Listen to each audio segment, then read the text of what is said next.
Hey guys, this is Jim with MMA Today.net, and I'm really privileged to be next to one of the top UFC fighters at the 155 division, Jim Miller. How are you, Jim? I'm great. I want to ask you, Jim, you came off a huge win against Charles Oliveira, and in the pre-interview, we were talking about, I think that was a really safe fight for Oliveira. If he had beaten you, he's the man. If he loses to you, he loses to a really tough veteran, but essentially you just crushed him. Yeah, I had that feeling of, this fight's going to end quickly, and especially right before the fight, I even looked Mike right in the eye and told him, like, don't get too comfortable in the corner. This is going to end quickly. It's funny because on the underground there's a couple of big threads about you. One of them, I think, the last time I checked yesterday was 6 pages. And me personally, as an MMA fan, I think that you're ready for a shot now. A lot of guys are saying that you haven't fought anyone of high enough profile to deserve a title shot. And I have the notes right here.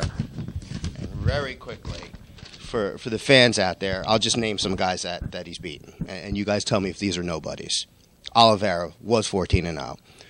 Gleison Tibau, Bocek, Ludwig, Danzig, Gray Maynard, Winman. Those were all names. So, I mean, in my opinion, you're certainly ready for a shot. Yeah, the thing is I had two of the guys that fought on the card with me. I had beaten Danzig and Bocek, and they both completely dominated their opponents and had great nights and won some bonus money. So. These are the guys that I've been fighting. They're not slouches. They're not guys that have all been cut and stuff like that, or they're tough guys. They're really dangerous, tough fighters. I also think that a lot of fans don't realize your pro record, including UFC. You're 19-2, correct? Yep, 19-2. For the blog, we cover a lot of the regional, pro regional fighters, and I don't know if you guys understand. To get to 19-2 is monumental. There are more guys at the regional level that are 5-6, 0-7.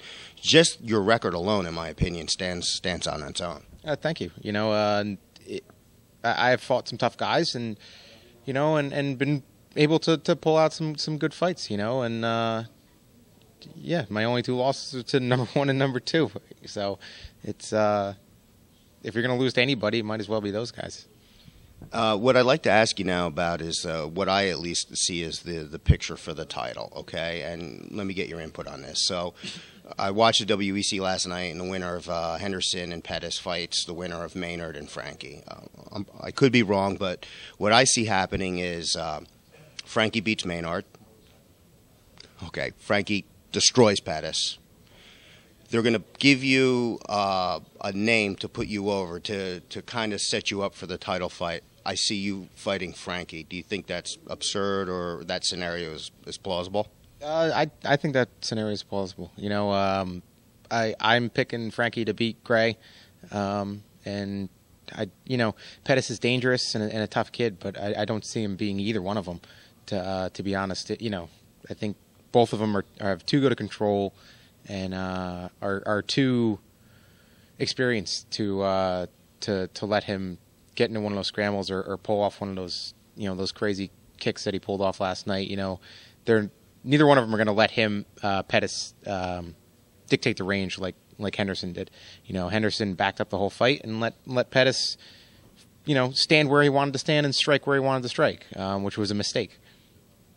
Yeah, that's an excellent point. The last thing that I want to ask you is, I mean, it's ludicrous to ask you if you want to fight Frankie. That's retarded. It's a business, and when you're talking about the championship, maybe you fight your own mother if you have to. Here's what I find interesting is I've been up here many times watching the AMA practices. You have trained, you fought Frankie once or twice? Once. But you trained with him all the time. How is that going to factor in? Forget the fact that you guys know each other, probably friends. The fact that you've trained together on a consistent basis. How is that going to figure into preparing for that fight should it happen? I think we both know where we're capable of winning the fight. So we work very good training partners because we push each other in certain areas, and that's why the fight would be so good, is because I know I have to get him to the mat. I know I have to put him on the mat somehow. He's probably fighting to stay on his feet and and not let me get it to the mat. So it's a fun fight, and it's a great fight because I know I got to bust my ass to go in there and be able to beat him.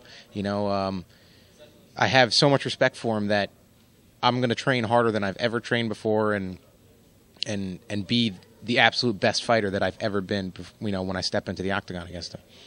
Well, it'll be amazing because just logistically, I personally feel that AMA and Almeida's, where Frankie is, are the two best schools on the East Coast. So certainly the training partners across the board will be parity. I mean, amazing room here at AMA, amazing room down there. It's just going to be an incredible fight should it happen. Yeah, if it happens, it'll be one to remember. So. Jim, I want to thank you for the interview. The last thing I want to ask you, do you have any shout-outs or plugs you'd like to give sponsors or anybody? I just want to thank all my training partners here at AMA, and my trainers. Wouldn't be able to do what I do inside the octagon without them. I've been playing with that knee bar for quite a while on some of these guys, and they make me do it right. They make me explode on it and do it tight, because if I don't, I'm not going to get it. And I hate submissions. So, I just got to thank everybody here. All right, thank you, Jim. Good luck. Thank you.